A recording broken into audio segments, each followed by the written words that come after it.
பிஸ்மில்லா அல்ஹம்துலில்லா வஸ்ஸலாத்து வஸ்ஸலாம் அலா சய்யிதினா முஹம்மதின் வ ஆலிஹி வ ஸஹ்பிஹி வஸல்லிம் அம்மா பாத். அஊது பில்லாஹி மினஷ் ஷைத்தானிர் ரஜீம். பிஸ்மில்லாஹிர் ரஹ்மானிர் ரஹீம். ஃபலம்மா ஜஹஸஹும் பிஜிஹாஸிஹிம் ஜஅல السقاية في رحل أخيه ثم أذن معذن أيتها العير إنكم لسارقون. ஸதகல்லாஹுல் அலீம். அல்ஹம்துலில்லாஹ். சகோதரிகளே, நாங்கள் ஒரு புனிதமிக்க மாதத்தில் இருக்கிறோம். ஷாபான் உடைய மாதம் ரமலானை அண்மித்தது. ரமலானுக்காக வேண்டி தயாராக வேண்டிய, தௌபா செய்து அல்லாஹ்விடத்தில் சமீபமாக வேண்டிய ஒரு மாதம். இந்த ஷாபானை எந்த அளவுக்கு பக்குவமாக கழிக்கிறோமோ அதனுடைய பிரதிபலிப்பு தான் ரமலானில் வெளியாக போகுது. ரமலான் பலது வந்த அனுபவம் உயிரோடு உள்ள எமக்கு இருக்குது. அவைகளில் நாம் எந்த முறையில் நடந்து கொண்டோம் என்கிறதும் எங்களுக்கு தெரியும். எங்களுடைய ரமலான்கள் ஏற்றுக்கொள்ளப்பட்டதா நிராகரிக்கப்பட்டதா என்கிறத நாங்கள் கொஞ்சம் சிந்தனை செய்து பார்த்தா எங்களுடைய உள்ளங்கள் பதில் சொல்லும். அல்லாஹ் குர்ஆனை இறக்கிய புனிதமிக்க அந்த மாதத்துக்கு இன்னும் ஒரு 8-10 நாட்கள் தான் இருக்குது. இந்த ஷாபான், ஏன் அதற்கு ஷாபான் என்று பெயர் வைத்தார்கள்? லியன்னல் அரப கானு யதஷஅபுன ஃபீஹி லிதலபில் மியா. இந்த மாசத்தில் அரபிகள் தண்ணீரை தேடி அப்படி பல இடங்களுக்கும் பிரிந்து செல்வார்கள். மேலும் அவங்க பிரிந்து காராத்துகளில், அதாவது குகைகளில் போய் வசிப்பாங்க. இது ரஜபுக்கும் ரமலானுக்கும் இடைப்பட்ட மாதம். ஷாபுகளாக கூட்டம் கூட்டமாக போகிறதுனால தான் இதற்கு ஷாபான் என்று பெயர் வைக்கப்பட்டது என்றும் சொல்லப்படுது. பொதுவாக ஷாப் என்கிறது சில குரூப்பாக பிரிந்து போகிறதுக்கு சொல்லப்படும். ஹஸரத் ஆயிஷா ரலியல்லாஹு தஆலா அன்ஹா அவங்க சொல்கிறாங்க, நபி ஸல்லல்லாஹு அலைஹி வஸல்லம் அவங்களுடைய வளமை ஷாபான் உடைய மாதத்தில் எப்படி இருந்தது? யசூமு ஹத்தா நகூல லா யுஃப்திர். நோன்பு விடமாட்டாங்க என்று நாங்கள் கூறும் வரைக்கும் நோன்பு பிடிப்பாங்க. வ யுஃப்திரு ஹத்தா நகூல லா யசூம். நோன்பை விட்டு இருப்பாங்க. நபி ஸல்லல்லாஹு அலைஹி வஸல்லம் அவங்க நோன்பு நோக்க மாட்டாங்க என்று நாங்கள் சொல்லும் வரைக்கும். அப்படி என்றால் ஹஸரத் ஆயிஷா ரலியல்லாஹு தஆலா அன்ஹா அவங்க சில சந்தர்ப்பங்களில் நபி ஸல்லல்லாஹு அலைஹி வஸல்லம் அவங்கள தொடர்ந்து நோன்பு நோக்கக்கூடியவர்களாக கண்டிருக்கிறாங்க. இன்னும் சில சந்தர்ப்பங்களில் நபி ஸல்லல்லாஹு அலைஹி வஸல்லம் அவங்க நோன்பே நோக்கவில்லை என்ற அளவுக்கு ஆயிஷா ரலியல்லாஹு தஆலா அன்ஹா அவங்க பேசிட்டு, வமா ரஅய்து ரசூலுல்லாஹி ஸல்லல்லாஹு அலைஹி வஸல்லம் இஸ்தக்மல சியாம ஷஹரின் இல்லா ரமலான. நான் ரமலானை தவிர நபி அவர்கள் பூர்த்தியாக நோன்பு நோற்ற ஒரு மாதத்தை காணல. வமா ரஅய்துஹு அக்ஸர சியாமன் மின்ஹு ஃபி ஷஅபான. இன்னும் நபி ஸல்லல்லாஹு அலைஹி வஸல்லம் அவங்க ஷஅபானில் அதிகமாக நோன்பு நோற்றதை போல வேறு இதில் நான் காணலை என்றும் அவங்க சொல்கிறாங்க. அதாவது ஷாபான் முழுக்க நபி அவர்கள் நோன்பு நோற்றிருக்கிறார்கள் என்றும் கூட ரிவாயத்துகள் வந்திருக்குது. இது புகாரி, முஸ்லிம் போன்ற ஹதீஸ் கிரந்தங்களில் பதிவாக்கப்பட்டிருக்குது. மேலும் ஒரு ரிவாயத் வந்திருக்குது, சஹி முஸ்லிமுடைய ரிவாயத். கான யசூமு ஷாபான குல்லஹு. ஷாபான் முழுக்க நோன்பு நோட்பார்கள். கான யசூமு ஷாபான இல்லா கலீலன். ஷாபானில் கொஞ்சத்தை தவிர அதிகமான நாட்கள் நபி அவங்க நோன்பு நோற்றிருக்கிறாங்க. நாங்கள் இவைகளை சொல்லுறோம் என்றாலும் இந்த சிந்தனை கூட எங்களுக்கு இல்லை. இந்த ஷாபானில் நோன்பு நோட்கிறத பற்றி அதிகமான உலமாக்கள் ரொம்ப சிறப்பாக்கி பேசியிருக்கிறாங்க. ஹஸரத் ரசூலுல்லாஹ் எல்லா சந்தர்ப்பங்கள்லையும் அமலுக்காக வேண்டி தயாராகுவாங்க. அது நாளாந்தம் எங்களுடைய வாழ்க்கையில் தொடர்ந்து வரக்கூடிய தொழுகையாக இருந்தாலும் சரிதான், வாரத்தில் மாதத்தில் என்று வரக்கூடிய விசேடமான சில நாட்களில் ஜும்மா போன்ற திங்கள் வியாழன் போன்ற நாட்களில் வரக்கூடிய அமால்கள் இவைகள் எல்லாத்தையும் வைத்து நபி ஸல்லல்லாஹு அலைஹி வஸல்லம் அவங்க அல்லாஹ்வை சந்திக்கிறதுக்கு விரும்புவாங்க, தயாராகுவாங்க. சொல்லுவாங்க, திங்கள் வியாழன் அமால்கள் அல்லாஹ் இடத்துல எடுத்து காண்பிக்கப்படுது, அந்த நேரம் நான் நோன்பு நோற்றவனாக இருக்க விரும்புகிறேன் என்ற அமல்கள் நோன்பு நோற்ற நிலைமையில் அல்லாஹ் இடத்துல எடுத்து காண்பிக்க வேண்டும் என்றெல்லாம் சொல்லியிருக்கிறான். இந்த ஷாபானை பற்றி பேசக்கூடிய நேரத்தில் தாக்க ஷஹருன் தக்ஃபுலுன் நாசு ஃபீஹி அன்ஹு பைன ரஜப் வ ரமலான், ரஜபுக்கும் ரமலானுக்கும் மத்தியில் வரக்கூடிய இந்த ஷாபான் உடைய மாதத்தில் நபி ஸல்லல்லாஹு அலைஹி வஸல்லம் மக்களுடைய மறதியை பற்றி ஞாபகப்படுத்தினாங்க. இது தக்ஃபுலுன் நாசு ஃபீஹி, மக்கள் இதில் ரொம்ப மறதியாக இருப்பாங்க. ஏனெனில் அது 2 மாதங்களுக்கும் மத்தியில் வருது. வஹுவ ஷஹருன் துர்ஃபா ஃபீஹில் அமாலு இலா ரப்பில் ஆலமீன், இது அமல்கள் ரப்புல் ஆலமீன் அல்லாஹ் சுப்ஹானஹு வ தஆலாவிடத்தில் எடுத்து காண்பிக்கக்கூடிய மாதம்.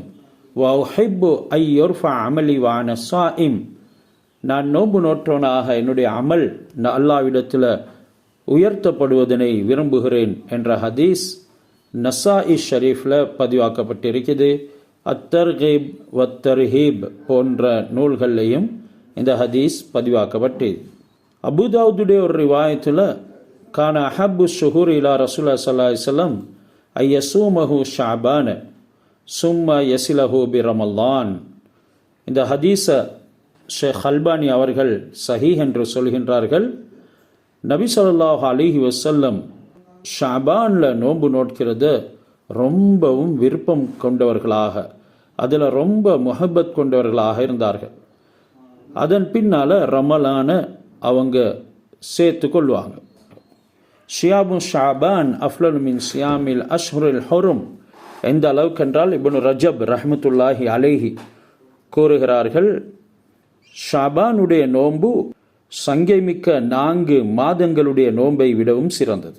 துல்காதா, துல்ஹிஜ்ஜா, முஹர்ரம், ரஜப் என்ற இந்த நோன்புகளை விடவும் ஷஅபானுடைய நோன்பு சிறந்தது என்று சொல்லிக்கிறாங்க. வ அஃப்லலு தத்தவி மாகான கரீபும் மின் ரமலான கப்லஹு வ பஅதஹு, நோக்கக்கூடிய சுன்னத்தான நோன்புகளில் இந்த ஷஅபானுடைய நோன்பு மிகவும் சிறப்பு வாய்ந்தது. ஏனெனில் அது ரமலானுக்கு சமீபமாக இருக்கிறதன் காரணமாக. இப்படியாக நிறைய விடயங்கள் உலமாக்கள் பேசியிருக்கிறாங்க. இஷ்டகரன் நாச பிஹிமா அன்ஹு, நபி ஸல்லல்லாஹு அலைஹி வஸல்லம் இந்த ரஜபுடைய மாதம் மற்றும் ஷஅபான் உடைய மாதம் இவைகளில் மனிதர்களை அதிகமாக நோன்பு நோற்றத்துக்கு ஈடுபடுத்தி இருக்கிறாங்க. எனவே ஹதீஸ்களில் இருந்து எங்களுக்கு பல விடயங்களை அறிந்து கொள்ள இயலும். இந்த ஷஅபானுடைய மாதத்தில் தான் கிப்லா மாற்றப்பட்டது என்று ஒரு கவுல் இருக்குது. உலமாக்கள் இதனை பற்றி அதிகமாக பேசியிருக்கிறாங்க. நோன்பு அப்படி ஷஅபானுடைய மாதத்தில் நோக்காதவங்க 13, 14, 15 என்ற நாட்களையாவது அந்த நோன்பை நோற்றுக்கொள்ள வேண்டும் என்றெல்லாம் கூறப்பட்டிருக்கிறது. அந்த நாட்கெல்லாம் கழிந்து விட்டது. இப்போ நாங்கள் ஷஅபானை 15 பிந்தி சென்று கொண்டிருக்கிறோம். இந்த நாட்களில் வளமைக்கு மாற்றமாக, வளமை உள்ளவர்கள் நோன்பு நோட்பாங்க, அப்படி இல்லாதவங்க எந்த நோன்பும் சுன்னத்தான நோன்புகள் நோக்க முடியாது. யாருக்கு கல்லா நோன்பு இருக்குதோ அவர்களுக்கு நோக்க முடியும். அத்துடனே யார் வளமையாக திங்கள் வியாழன் மேலும் ஐயாமுல் பீத், ஐயாமுல் சூத் உடைய நாட்களில் நோன்பு பிடிக்கிறாங்களோ அவங்களுக்கும் அந்த நோன்புகளை பிடித்து கொள்ள முடியும். அது தவிர வேறு யாருக்கு நோன்பு பிடிக்கலாது, கலா நோன்பு பிடிக்கலும். அத்துடனே நீயத்து நேர்ச்சை வச்ச நோன்புகளை பிடிக்கலும். நேர்ச்சென்றுகிறது எங்களுக்கு தெரியும் ஃபர்து. அது தவிர சுன்னத்தான எந்த நோன்பும் பிடிக்க இயலாது. ஒரு முக்கியமான ஹதீஸ் பதிவாக்கப்பட்டிருக்குது சஹீஹைனில், புகாரி முஸ்லீமில். இம்ரான் பின் ஹுசைன் ரலியல்லாஹு தஆலா அன்ஹு ஹஸரத் ரசூலுல்லாஹி ஸல்லல்லாஹு அலைஹி வஸல்லம் அவர்களை தொட்டும் ரிவாயத்து செய்கிறாங்க. ஷாபானுடைய கடைசி சந்தர்ப்பம் ஒரு நாள் ஹஸரத் ரசூலுல்லாஹ் கேட்டாங்க, இந்த மாதத்தில் நோன்பு ஏதும் வைத்தீங்களா? இல்லை யா ரசூலல்லாஹ். நபி ஸல்லல்லாஹு அலைஹி வஸல்லம் இம்ரான் ரலியல்லாஹு அன்ஹு அவங்களுக்கு சொன்னாங்க, ஃபைதா அஃப்தர்த ஃபசும் யௌமைனி, அப்படி நீங்கள் நோன்பு வைக்கலண்டா 2 நாட்களாவது நோன்பு பிடிச்சிக்கோங்க என்று சொல்லி ரிவாயத் வந்திக்குது. எனவே இந்த ரிவாயத் ஷாபான் உடைய அந்த மாதத்தை குறித்து நபி ஸல்லல்லாஹு அலைஹி வஸல்லம் அவங்க சொன்னாங்க என்றும் கூறப்பட்டிருக்குது. எனவே இப்படியான தலீல்கள் ஆதாரங்கள் இருக்கும் போது இன்றைக்கு அதிகமானவங்க இந்த நோன்பை விமர்சித்து கொண்டிருக்கிறாங்க. நாங்கள் எந்த ஒரு பேச்சையும் சோஷியல் மீடியாவில் வந்த உடனே நம்பக்கூடாது. ஏன்னா எங்களுக்கு தெரியும், யூதர்கள் எங்களுடைய அமல்களை வீணாக்கிறதுக்கு எல்லா விதமான திட்டங்களையும் தீட்டி கொண்டு இருக்கிறாங்க. இதனால் கருத்து வேற்றுமைகள், பலகீனமான ரிவாயத்துகள் எல்லாம் வைத்து இப்படி ஒன்று இல்லை என்று அமலை விட்டும் அல்லாவை விட்டும் எங்களை தூரமாக்குறதுக்கு உண்டான முயற்சிகளை செஞ்சுக்கிறாங்க. இதில் எங்களுடைய பேச்சாளர்கள் மற்றும் பிரபல்யமானவர்கள் சிக்கி கொண்டிருக்கிறாங்க. அவங்கள பாவித்தும் இதுமான விடயங்கள் நடக்குதுங்கிறத மறந்துவிடக்கூடாது. எனவே இப்போ இந்த காலங்களில் அதிகமாக களிமாவை உச்சரிக்கணும், தௌபா முக்கியமாக செஞ்சு கொடுக்கணும். இரவு நேரங்களில் எந்த அமலும் செய்யாட்டி நேரங்காலத்தோட தூக்கத்துக்கு போகணும். குறைஞ்சது தஹஜ்ஜுடைய நேரத்தில் எழும்பி அல்லாஹ் சுப்ஹானஹு வ தஆலா இடத்துல அழுது நாங்கள் அல்லாவை சஜிதா செஞ்சு துவா கேட்கணும். யா அல்லாஹ், ஏனைய ரமலான்கள் போல் இல்லாமல் வரக்கூடிய ரமலானை உனக்கு விருப்பமான முறையில் கழிக்கிறதுக்கு எங்களுக்கு தௌஃபீக் செய்வாயாக என்று அந்த வகையில் அல்லாஹ் சுப்ஹானஹு வ தஆலா எங்கள் எல்லோருக்கும் அந்த பாக்கியத்தை நசீபாக்கி அருள் புரிவானா. இன்றைக்கு நாங்கள் சூரத்து யூசுஃபுடைய 70வது ஆயத்தை ஓத இருக்கிறோம். ஃபலம்மா ஜஹஸஹும் பிஜிஹாஸிஹிம் ஜஅல ஸிகாயத ஃபீ ரஹ்லி அஹீஹி, அவர்களுடைய பொருட்களை சேர்த்து அவங்களுக்கு தயார் செஞ்சு அவர்களை திருப்பி பயணத்தில் யூசுஃப் அலைஹிஸ்ஸலாம் அவர்கள் அனுப்ப போகிறார்கள். அந்த நேரம் ஜஅல ஸிகாயத ஃபீ ரஹ்லி அஹீஹி, அந்த பயண சாமானில் ஒரு குவலையை வைத்து விட்டாங்க. இதனை பற்றி நாங்கள் கொஞ்சம் பிரீஃபாக ஆரம்பத்தில் பேசினோம். சும்ம அஸ்ஸன முஅஸ்ஸினுன் ஐயத்துஹல் ஈரு இன்னக்கும் லசாரிகூன், பிறகு ஒரு மனிதர் கூவி அழைக்கிறார், ஓ ஒட்டகத்த கூட்டத்தினரே, நீங்கள் திருடர்கள். தஃப்சீரில் யூசுஃப் அலைஹிஸ்ஸலாம் அவங்க நபியாக இருந்தாலும் ஈஜிப்ட் நாட்டில் மிகப்பெரிய பதவியை அவங்க வகித்தது. அவங்க ஒரு நபியாக இருந்தும் எகிப்து நாட்டில் மிகப்பெரிய ஒரு பதவியை வகித்து வந்தாங்க.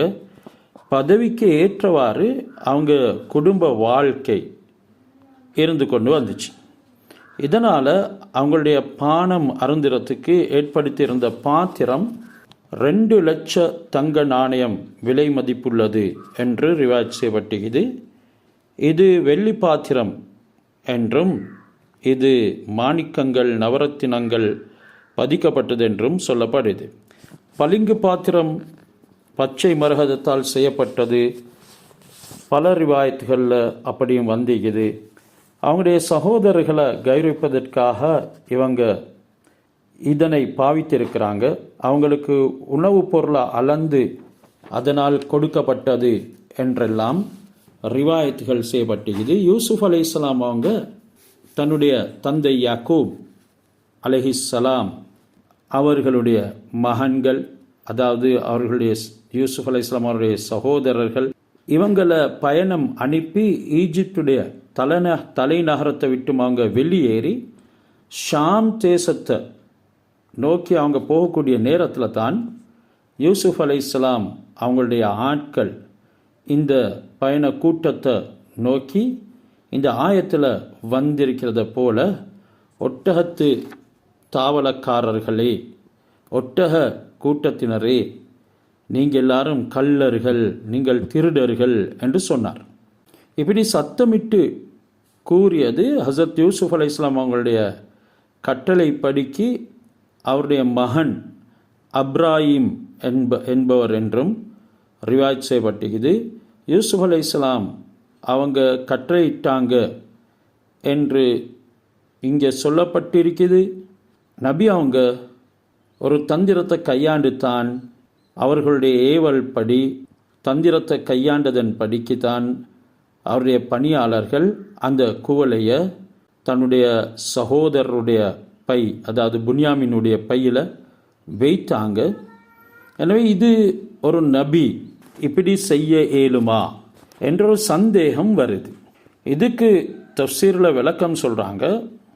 யூசுப் அலைஹிஸ்ஸலாம் அவங்க வாலிபராக இருந்த காலத்தில் 10 சகோதரர்களும், புன்யாமீனை தவிர்த்து உண்டான 10 சகோதரர்களும் மோசடி செய்து அவங்களுடைய வாப்பாவிட்ட இருந்து யூசுப் அலைஹிஸ்ஸலாம் அவங்கள பிரித்தாங்க. பிரித்து பொய்யை வந்து சொல்லி திருடர்களைப் போல நடந்து கொண்டாங்க. அதன் காரணமாகத்தான் அவங்கள நோக்கி திருடர்களே என்று அழைத்தாங்க. யூசுப் அலைஹிஸ்ஸலாம் அவங்களுக்கு உண்மை தெரியும், அவங்க அதில் வைத்தது. என்றாலும் இந்த அழைத்தவருக்கு உண்மை தெரியாது. இதனால் அவர் திருடர்களே என்று அழைத்திருக்கிறார். இது ஒரு விதத்தில் சரித்தான் என்பதாக தஃப்சீர் சொல்லுது. இந்த வார்த்தையை உபயோகிக்கக்கூடியவர் ஒரு கருத்தை நாடி சொல்லியிருக்கிறார், ஆனால் அதை கேட்குறவர் வேறு ஒரு கருத்தை நாடுறார் என்ற அந்த விதத்தின் படிக்கு திருடர்களே என்ற இந்த சொல்லுக்கு ஹசரத் யூசுப் அலைஹிஸ்ஸலாம் அவர்கள் கொண்ட பொருள், கருத்து ஒன்றாகவும் அழைக்கப்பட்டவர்கள் கொண்ட கருத்து வேறதாகவும் இருக்குது என்கிறதெல்லாம் பேசப்படுது. இப்படி சொல்கிறது பொய்யில்லை. நபிமார்களில் ஹசரத் யூசுப் அலைஹிஸ்ஸலாம் அவங்கள தவிர மற்றவர்களும் கூட இந்த முறையில் சில சந்தர்ப்பங்களில் வார்த்தைகளை பாவித்து இருக்கிறாங்க. இது ஒரு முக்கியமான தஃப்சீர் சொல்லப்படுது. நபி ஸல்லல்லாஹு அலைஹி வஸல்லம் அவங்க பத்ர் போருக்கு சென்ற நேரம் ஹசரத் அபூபக்கர் சித்திக் ரலியல்லாஹு தஆலா அவங்களும் தனியாக பிரிஞ்சு ரசூலுல்லாவோட சவாரி செஞ்சாங்க. ஒரு இடத்துல சுஃபியான் என்ற பேருள்ள ஒருத்தரை கண்டு ஹசரத் ரசூலுல்லாஹி ஸல்லல்லாஹு அலைஹி வஸல்லம் அவங்க குறைஷியர்களும் முஹம்மதும் அவருடைய சஹாபிகளை பற்றி என்ன சொல்கிறாங்க, குறைஷிகள் முஹம்மத் அவர்களை பற்றியும் அவருடைய சஹாபிகளை பற்றியும் என்ன சொல்கிறாங்க என்று அந்த சுஃபியான் இடத்துல விசாரித்தாங்க. அந்த நேரம் சுஃபியான், நீங்கள் யார் என்கிறத தெரிஞ்சு கொள்ளாமல் நான் சொல்ல மாட்டேன். அதற்கு ரசூலுல்லாஹ், நீங்கள் முதல்ல சொல்லுங்க, பிறகு நாங்கள் சொல்கிறோம். சுஃபியான் அனைத்து விஷயங்களையும் கேள்விப்பட்ட எல்லாத்தையும் நபி ஸல்லல்லாஹு அலைஹி வஸல்லம் அவங்களிடத்தில் சொன்னார். ரசூலா பற்றியும் சஹாபாக்களை பற்றியும் குறைஷி காஃபிர்கள் என்ன பேசிக்கொள்கிறாங்க, ஹிஜ்ரத்துடைய நேரம், இப்போ வழியில் சந்திக்கக்கூடிய இந்த மனிதண்டத்தில் அதை கேட்குற நேரம், இப்படி பேச்சுவார்த்தைகள் நடக்குது. ஹஸரத் ரசூலுல்லாஹி ஸல்லல்லாஹு அலைஹி வஸல்லம் அவரிடத்தில் சுஃபியான் சொல்கிறாரு, நீங்கள் யார் என்று சொல்லும் வரைக்கும் நான் அதனை தெரிவிக்க மாட்டேன் என்று. பிறகு ரசூலா சொல்லுறாங்க, நீங்கள் எங்களுக்கு அதை சொன்னால் நாங்கள் யார் என்று சொல்லுவோம். பிறகு அவர் அனைத்து விஷயங்களையும் சொல்லுறாரு. நபி அவங்க, நாங்கள் குதிக்கிற தண்ணியில் இருந்து வந்தவங்க என்று சொல்லிட்டு அகன்று போயிட்டாங்க. இதனுடைய கருத்து என்னண்டா, நபி அவங்க நாடியது பொதுவாக ஆண்களின் இந்திரிய துளி முதுகன் தண்டிலிருந்து குதித்து வெளியேறுது. அது தான் ஹஸரத் ரசூலுல்லாஹ் கருத்தில் கொண்டாங்க. இது உண்மையில் பொய்யும் இல்லை. ஆனால் சுஃபியான் என்ற அந்த அரபி இந்த கருத்தை பெருசாக எண்ணி பார்க்க இல்லை. அதாவது இது இந்திரியத்தை பற்றி தான் சொல்லப்படுது என்று எண்ணி பார்க்கல. மாறாக அவருடைய உள்ளத்தில் ஓடியது, ஈராக் நாட்டில் தண்ணி அதிகம், அங்கே நதிகளில் தண்ணீர் பெருக்கெடுத்து ஓடுது, நபி ஸல்லல்லாஹு அலைஹி வஸல்லம் அவங்கள ஈராக் தேசத்தினர் என்று கூறுகிறார் என்ற கருத்தை தான் அவர் எடுத்தார். எனவே நபி என்றது அவருக்கு தெரியாது. என்றாலும் ஹஸரத் ரசூலுல்லாஹ் அந்த கருத்தை தான் சொல்கிறார் என்ற விடயத்தை அவர் அந்த முறையில் விளங்கினார். மேலும் மக்காவில் இருந்து ஹிஜ்ரத் செஞ்சு ஹஸரத் ரசூலுல்லாஹி ஸல்லல்லாஹு அலைஹி வஸல்லம் அவங்க மதீனாவுக்கு போன நேரம் அபூபக்கர் ரலியல்லாஹு அன்ஹு அவங்க பின்னால் நபி ஸல்லல்லாஹு அலைஹி வஸல்லம் அவங்களுக்கு பாதுகாப்பு அளித்து கொண்டு முன்னால் எல்லாம் வந்து கொண்டிருந்தாங்க. ஒரு கட்டத்தில் பின்னால், இன்னும் ஒரு கட்டத்தில் முன்னால் போய் கொண்டிருந்தாங்க. அபூபக்கர் ரலியல்லாஹு அன்ஹு அவங்களிடம் யாராவது பயணம் போகக்கூடிய நேரத்தில் அபூபக்கர் ரலியல்லாஹு அன்ஹு அவங்களிடத்தில் யாராவது உங்களோட இருக்கிறவர் யார் என்று விசாரித்தா ஹஸரத் அபூபக்கர் ரலியல்லாஹு அன்ஹு இவர் எனக்கு வழிகாற்றவர் என்று பதில் சொல்லுவாங்க. வழி தெரியாத அபூபக்கர் ரலியல்லாஹு அன்ஹு அவங்களுக்கு வழியை காட்டுவதாக அதனை செவிமடிக்கக்கூடியவர்கள் கருத்தில் கொள்ளுவாங்க. அபூபக்கர் ரலியல்லாஹு அன்ஹு அவங்க நல்ல விஷயங்கள் கெட்ட விஷயங்களை பிரித்து மார்க்கத்தினுடைய வழிகாற்றவர் என்ற கருத்தை உள்ளத்தில் கொண்டாங்க. எனவே இது மாதிரி இக்கட்டான சந்தர்ப்பங்களில் இப்படியான ஒரு யுக்தியை கையாளலாம் என்கிறது இது குர்ஆனுடைய தலீல். அதாவது நீங்கள் திருடர்கள் என்று இங்கே குர்ஆனில் அவர்களை நோக்கி சொல்லப்பட்டிருக்குது. உண்மையிலே அவர்கள் திருடர்கள் இல்லை. யூசுப் அலைஹிஸ்ஸலாம் அவங்க ஒருவருக்கும் தெரியாமல் அவங்களே தன்னுடைய சகோதரர் புன்யாமீனுடைய பொருளுக்குள்ள அந்த குவலையை வச்சு ஒழிச்சிட்டாங்க. அதாவது மரக்கால் என்னும் சொல்லப்படுறது. எனவே அந்த மரக்காலை காணலை. இப்போ அங்கேருந்து புறப்பட்ட அந்த ஒட்டக கூட்டத்தினர் அவர்கள் தான் இதனை எடுத்திருக்கிறார்கள் என்று ஹஸரத் யூசுப் அலைஹிஸ்ஸலாம் அவர்கள் அந்த யுக்தியை கையாண்டதன் படிக்குத்தான் அவர்களை திருடர்களே கள்ளர்களே என்று சொல்லி அழைத்திருக்கிறாங்க. காலு வ அக்பலு அலைஹிம் மாதா தஃப்கைதூன். இப்போ இந்த கூட்டம் நீங்கள் எங்களை திருடர்கள் என்று சொல்கிறீங்க, நீங்கள் தவற விட்ட பொருள் என்ன? காலு அந்த நேரம் குர்ஆன் ஆயத்திலே அது வருது. சொல்கிறார்கள் நஃப்கிது சுவா அல் மலிக், நாங்கள் அரசருடைய அந்த மரக்காலை அல்லது அந்த குவலையை தொலைச்சிட்டோம், அதாவது அது காணாமல் போயிருக்குது. வலிமன் ஜா அபிஹி ஹிம்லு பஈர், யார் அதனை பிடித்து தேடிக்கொண்டு வருகிறாங்களோ அவங்களுக்கு ஒரு ஒட்டகை சுமையுள்ள தானியம் சன்மானமாக கொடுக்கப்படும். வ அனபிஹி ஸஈம், அதற்கு நான் பொறுப்புதாரி என்று அவர் கூறுகிறார். இப்போ யூசுப் அலைஹிஸ்ஸலாம் அவர்கள் தான் எகிப்துடைய அசீஸ் கவர்னர். அவருடைய அந்த அனுப்பப்பட்ட அவருடைய மகன் அப்ராஹிம் என்று நாங்கள் ஏற்கனவே சொன்னோம். அவர் கூறுகிறார், யூசுப் அலைஹிஸ்ஸலாம் அவங்களுடைய சகோதரர்கள் மறுமொழியாக, நீங்கள் மரக்கால தவறவிட்டோன்னு சொல்கிறீங்க, எங்களை திருடர்கள் என்று அழைக்கிறீங்க, நாங்கள் திருடர்கள் அல்ல. தல்லாஹி லகது அலிம் தும்மா ஜினா லினுஃப்ஸித ஃபில் அர்ல், அல்லாஹ் மீது சத்தியமாக உங்களுக்கு தெரியும் நாங்கள் பூமியில் குழப்பத்தை உருவாக்குவதற்கு வரவில்லை. ஒமா குன்னா சாரிகின், நாங்கள் திருடர்களும் இல்லை. எங்களுடைய நாணயத்தை நேர்மையை நீங்கள் அறிஞ்சிருக்கிறீங்க. குற்றம் சாற்றத்தை நீங்கள் விட்டுடுங்க. நீங்கள் எங்களுக்கு திருடர்கள் என்று குற்றம் சாற்றுறது எங்களை ஆச்சரியப்படுத்துது. நாங்கள் திருடல்ல. நாங்கள் திருடர்களாக இருந்தால் எங்களுடைய பைகளுக்குள்ளே இருந்த பணத்தை, ஏற்கனவே நாங்கள் தஃப்சீரில் படித்தோம், அவங்களுடைய தானியங்களோட பைகளுக்குள்ள பணங்களையும் வைத்து அனுப்பப்பட்டுச்சு. தானியத்தை மூட்டையை போயிட்டு அவிழ்த்தோனை பணத்தை அவங்க கண்டாங்க, அதனை மீண்டும் திருப்பி கொண்டு வந்து கொடுத்தாங்க. அதனையும் ஞாபகப்படுத்தினாங்க. நாங்கள் கள்ளர்களாக இருந்தால் எங்களுடைய பைகளுக்குள்ளே இருந்த பணத்தை நாங்கள் திரும்பவும் கொண்டு வந்து உங்களுக்கு தந்திருக்க மாட்டோம், அரசரிடம் ஒப்படைத்திருக்க மாட்டோம். எகிப்து நாட்டுக்குள்ள நுழையிற நேரம் எங்களுடைய ஒட்டகங்களில் பாதையின் ஓரங்களில் வாயை போட்டு அவைகளை சாப்பிடும் என்பதற்காக வேண்டி அவருடைய வாய்களை கூட கட்டி வைத்து தான் எடுத்துக்கொண்டு வந்தோம். இதனால் நாங்கள் திருட இல்லை, நாங்கள் பரிசுத்தமானவர்கள் என்றெல்லாம் அவங்க சொல்ல ஆரம்பித்தாங்க. அவங்களிடத்தில் கேட்கப்பட்டுச்சு, ஃபமா காலு ஃபமா ஜஸாவுஹு இன்குந்தும் காதிபீன், நீங்கள் பொய்யர்களாக இருந்தால் அதற்கு பரிகாரம் என்ன?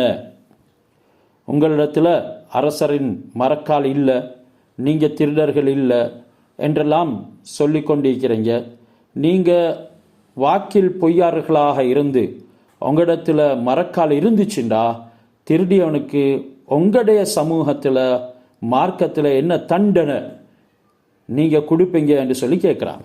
ஈஜிப்டுடைய சட்டம் வேற, அதாவது திருடனுக்கு ஈஜிப்டுடைய சட்டம் அது பிரத்யேகமான சட்டம்.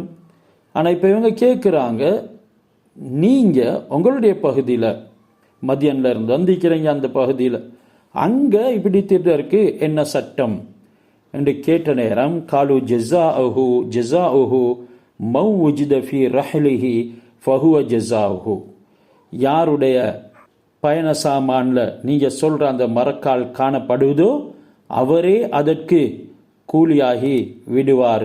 கதாலிக்க நஜிசில் லாலிமீன், அப்படித்தான் நாங்கள் அநியாயக்காரர்களுக்கு கூலி கொடுப்போம், தண்டிப்போம்.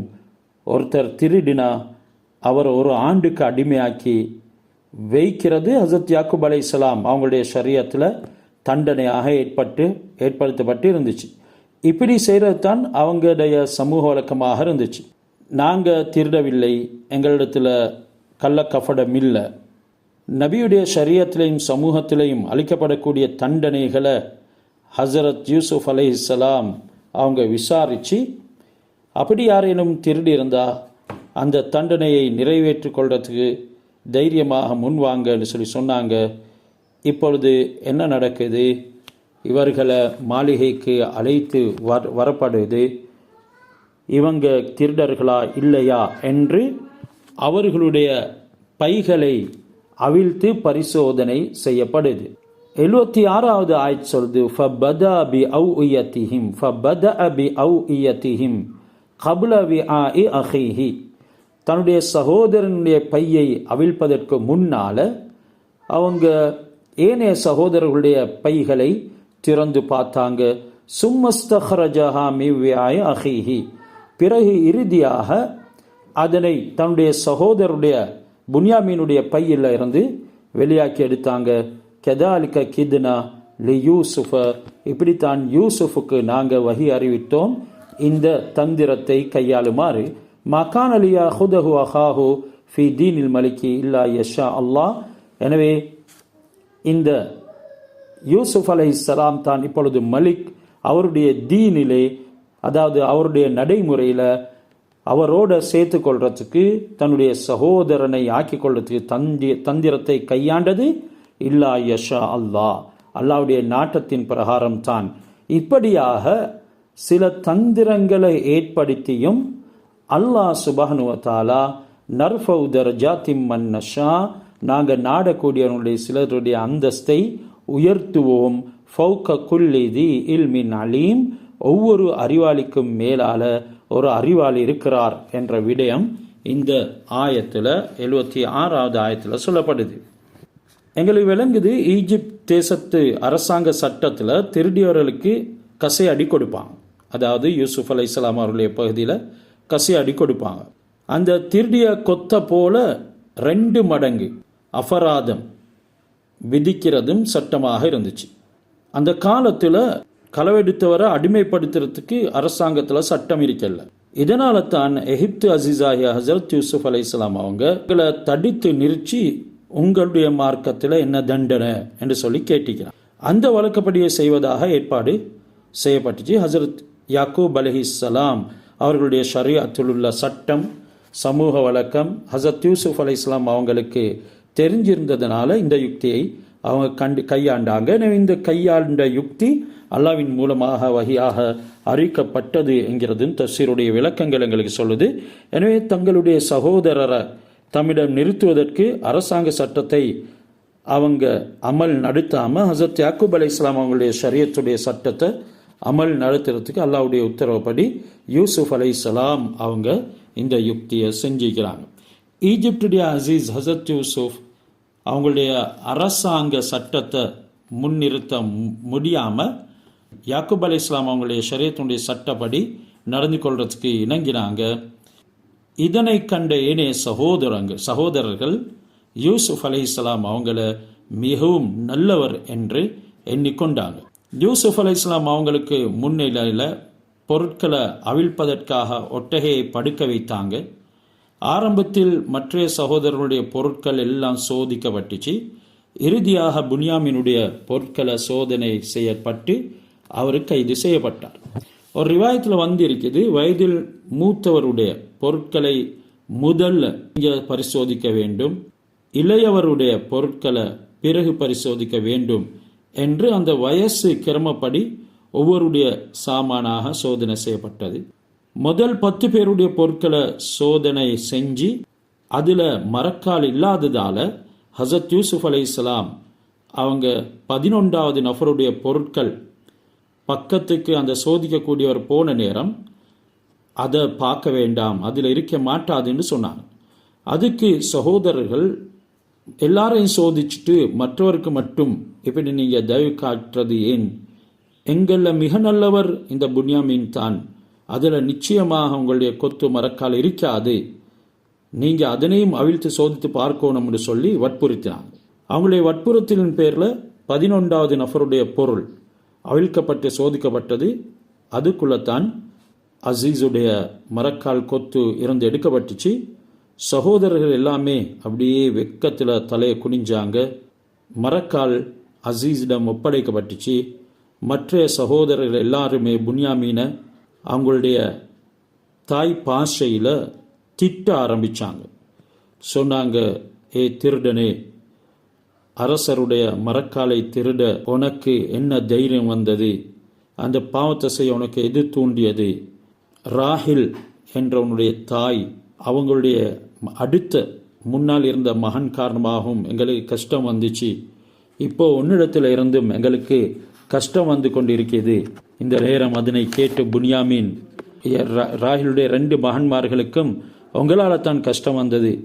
ஹசரத் யூசுப் அலைஹிஸ்ஸலாம் அவங்க சம்பந்தமாக நீங்கள் செஞ்சதை உங்களுக்கே தெரியும், இப்போது நீங்கள் எனக்கு திருட்டு பட்டம் கட்டுகிறீங்க என்று அவர் பதில் கொடுத்தார். பொருட்களில் மரக்காலை வைத்தது யார் என்று கேட்டார். உன்னுடைய பையில் இருந்து தானே அது எடுக்கப்பட்டுச்சு. புன்யாமின், ஆரம்பத்தில் நீங்கள் பயணம் அரசனிடத்தில் வந்து போகக்கூடிய நேரத்தில் உங்களுடைய பைகளில் பணம் இருந்ததே, அதை பைக்குள்ளே போட்டது யாரு? நீங்கள் அதை கொண்டு வந்து கொடுத்தீங்களே, அதை யார் போட்டது என்று திருப்ப கேட்டாங்க. இந்த நேரம் தான் இவங்களுக்கு இவர் உண்மை சொல்கிறாரு, நான் சத்தியம் செய்கிறேன் என்று அங்கே இந்த ரூபில் என்ற ஒரு சகோதரர் சொன்னார். இந்த நேரம் யூசுப் அலைஹிஸ்ஸலாம் அவங்கள சம்பந்தமாக புன்யாமின் இவர் என்னுடைய சகோதரர் தான் என்று வெளிப்படுத்துவோம் என்ற சிந்தனை வந்தாலும் கூட அதனை மறைச்சு கொண்டாரு. ஹசரத் யூசுப் அலைஹிஸ்ஸலாம் சொல்லியிருந்தாங்க, சந்தர்ப்பம் வரும் வரைக்கும் நீங்கள் அதனை பற்றி கூறக்கூடாது. இப்பொழுது விஷயம் இவ்வாறு நடந்து கொண்டிருக்கிறது. யூசுப் அலைஹிஸ்ஸலாம் எகிப்துடைய அரசன் இதை பற்றி விசாரணை செய்து கொண்டிருக்கிறாங்க. சகோதரர்கள் சொல்கிறார்கள், 77வது ஆயத்தில் வந்திருக்கிறது, காலு இ யஸ்ரிக் ஃபகது சரக அஹுன் லஹு மின் கபுல். இவர் திருடியிருந்தால் இவருக்கு முன்னால் இவருடைய ஒரு சகோதரர் இருந்தார், அவரும் திருடர் என்று ஹசரத் யூசுப் அலைஹிஸ்ஸலாம் அவங்கள பற்றி சொல்லக்கூடிய நேரம் ஃபஅஸர்ரஹா யூசுஃப் ஃபி நஃப்ஸிஹி, யூசுப் அந்த விஷயத்தை தன்னுடைய உள்ளத்தில் மறைத்து வைத்து கொண்டாரு. வலம் யுப்திஹா லஹும், நான் தான் யூசுப் என்று அவர்களுக்கு அந்த நேரம் அறிவிக்கல்ல. கால், அவர் சொன்னார், அந்தும் ஷர்ரும் மக்கானா, நீங்கள் கர்ப்பத்தால் ரொம்ப கெட்டவர்கள், அதாவது உங்களுடைய பிறப்பு சரியில்லை. வல்லாஹு ஆலமு பிமா தசிஃபோன், நீங்கள் சொல்லக்கூடிய வர்ணிக்கக்கூடிய விடயங்களை அல்லாஹ் நன்கு அறிந்தவன். இவங்க சொன்னாங்க, இந்த புன்யாமின் திருடுறது ஒரு பெரிய ஆச்சரியம் இல்லை, அவருக்கு முதல் இருந்த சகோதரர் அவரும் திருடியிருக்கிறாரு, யூசுப் அலைஹிஸ்ஸலாம் திருடியிருக்கிறாரு. ஏனைய சகோதரர்கள் சொன்ன நேரம் ஹசரத் யூசுப் அலைஹிஸ்ஸலாம் அவங்க சொன்ன பதில் தான், நீங்கள் பொய் சொல்கிறீங்க என்று சொல்லாமல் வாந்தும் ஷர்ரும் மக்கானா, மக்கான் என்று சொல்கிறது இன்னைக்கு தாயின் கர்ப்பத்துக்கு, அந்த கர்ப்பத்தினுடைய அடைக்கலம் பெறும் இடத்தில் நீங்கள் ரொம்ப கெட்டவர்கள். ஏன் இங்கே ஹசரத் யூசுப் அலைஹிஸ்ஸலாம் அவங்கள இவருடைய சகோதரர் இதற்கு முன் திருடியிருக்கிறார் என்று குற்றம் சாட்டினாங்க. அது தஃப்சீரில் பதிவாக்குறாங்க. யூசுப் அலைஹிஸ்ஸலாம் அவர்களுடைய ஒரு பாட்டனார் இருந்தார், அப்பா, அதாவது அவங்களுடைய தாயுடைய தந்தை. திமிஷ்குக்கு பக்கத்தில் உள்ள பஹ்ரான் என்ற ஒரு ஊரில் தான் வசித்து வந்தார். அவர் சிலைகளை வணங்கக்கூடியவர். தங்கம் வெள்ளியால எல்லாம் சிலை செஞ்சு அவர் வைத்திருந்தார். இவைகளை எடுத்து உடைச்சி போட்டால் இவர் விக்கிரக ஆராதனை செய்ய மாட்டார், இவைகளை வணங்க மாட்டார் என்ற எண்ணத்தில் ஹசரத் யூசுப் அலைஹிஸ்ஸலாம் அவங்களுடைய தாய் ராஹில் யூசுப் அலைஹிஸ்ஸலாம் அவங்கள சொன்னாங்க, இவைகளை எடுத்து நீங்கள் உடைச்சி எங்கேயாவது வீசி போடுங்கன்னு சொல்லி. இந்த காலத்தில் யூசுப் அலைஹிஸ்ஸலாம் சின்ன பிள்ளையாக இருந்ததுனால அவங்களுக்கு தங்கம் வெள்ளி இவைகளுடைய மதிப்பு தெரியாமல் இருந்துச்சு. அவங்க அதனை எடுத்து உடைச்சி ரோட்டில் போட்டாங்க. இந்த சம்பவத்தை தான் இவங்க இந்த இடத்துல அவரோட ஒரு சகோதரன் முன்னார் இருந்தால் அவரும் திருடியிருக்கிறார், இவர் திருடினார், அவரும் திருடர் தானே என்று சொன்னாங்க. இங்கே சில விஷயங்கள் எங்களுக்கு அறிய முடிந்தது. அதில் முக்கியமாக ஹசரத் யூசுப் அலைஹிஸ்ஸலாம் அவங்க கையாண்ட இந்த யுக்தி, அதனுடைய அடிப்படையில் ஷரியத்தில் இப்படியான யுக்திகளை கையாளலாம் என்று ஆதாரங்கள் சொல்லப்பட்டுச்சு. அதே மாதிரி சம்பவங்களும் சொல்லப்பட்டுச்சு.